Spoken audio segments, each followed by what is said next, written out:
So this is the Husqvarna 125.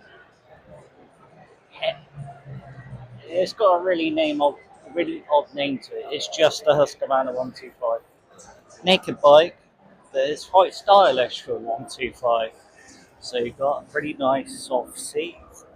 You've got a nice colour on the fuel tank and a quick shifter on a 125. TFT display. You also have WP suspension, which is high performance.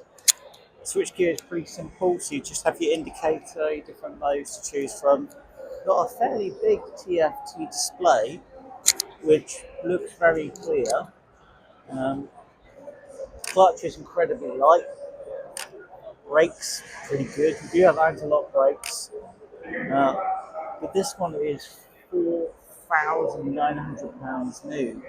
And if you are starting out in the motorcycling world, you want to get out of the 125 as soon as you can. So it doesn't make sense to be spending so much money to buy a really expensive 125.